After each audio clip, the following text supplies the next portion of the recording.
Hello, সবাই কেমন আছো? আশা করি সবাই ভালোই আছো। তো এই যে কেকটা তোমরা দেখতে পাচ্ছ, এই কেকটার ফুল ভিডিও আমার বানানোর খুবই ইচ্ছা ছিল, কিন্তু সময়ের অভাবে আমি সেটা বানাতে পারিনি। কারণ এই অর্ডারটা ছিল আমার সরস্বতী পূজার দিন সকালে। আর যে দাদা অর্ডার করেছিল সে আমাকে বলেছিল 11টা থেকে 11:30টার মধ্যে নেবে। তো সেই কারণে আমার কাছে সময় ভীষণ কম ছিল। আর তাছাড়া দাদা অর্ডার করেছিল আগের দিন রাতে, তো সেই কারণে একদমই টাইম ছিল না আমার কাছে। এদিকে সকালে সরস্বতী পূজার অঞ্জলি ছিল, সেটাও তো দিতে হতো। তো সেই কারণে আমি খুব তাড়াতাড়ি করে কেকটা বানিয়ে নিই, যেটা যেটার জন্য আমি ভিডিওটা বানাতে পারিনি। তো ভাবলাম যে একটু ডেকোরেশনের টাইমে তো ভিডিও বানানোই যায়। আর এই চকলেটগুলো আমি আগের দিন রাতে বানিয়ে রেখেছিলাম, কারণ আমারই একটা বানানো কেকের ছবি দেখে দাদাটা অর্ডার করেছিল। তো সেই কারণে আমার কাছে অনেকটা ইজি ছিল বিষয়টা, নতুন করে কিছু ভাবতে লাগেনি, নাহলে আমি ভীষণ টেনশন করি। তো চকলেটগুলো বানানো ছিল। এবার ডার্ক চকলেট না, একদম ড্রিপিংসের ওপর দিলে পরে কি একরকম দেখতে লাগে, সেজন্য একটু গোল্ডেন ডাস্ট আমি ইউজ করি, যাতে আমার ভালো লাগে দেখতে। আর কেকটাও দেখতে সুন্দর হয়, চকলেটগুলোও খুব ভালো লাগে দেখতে। সেই কারণে আমি চকলেটগুলোর ওপর একটু গোল্ডেন ডাস্ট লাগিয়ে নিচ্ছি। যাই হোক, এই যে তুলিটা আমি ব্যবহার করছি, এটা কিন্তু আমার আঁকার তুলি না, এটা আমি কেকের কাজেই ব্যবহার করে থাকি।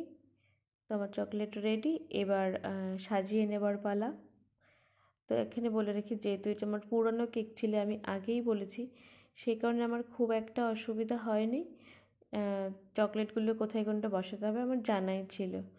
যাই হোক, ব্যাকগ্রাউন্ডটা খুবই খারাপ অবস্থা, টেবিলটা গোছানোর মতন সময় ছিল না, তাই প্লিজ কেউ কিছু মনে করবেন না। এভাবেই আমি ভিডিওটা শ্যুট করে নিয়েছি। যাই হোক, তোমাদেরকে একটা রিকোয়েস্ট করছি, তোমরা যারা হোম বেকারদেরকে অর্ডার করো কেক, তারা একটু সময় থাকতে বলো। 2-3 দিন আগে তো বলা উচিত, তারপরেও যদি খুব এমার্জেন্সি হয় অন্তত একদিন, আজকে লাগলে গতকাল সন্ধেবেলা না, সকালে বলার চেষ্টা করো, তাতে হোম বেকারের একটু সুবিধা হয়। আর তোমরাও যে জিনিসটা চাইছো সেটা একটু ভালোভাবে পেতে পারো। তো সবার সুবিধার্থেই বলছি, একটু আগে থেকে অর্ডার করো প্লিজ।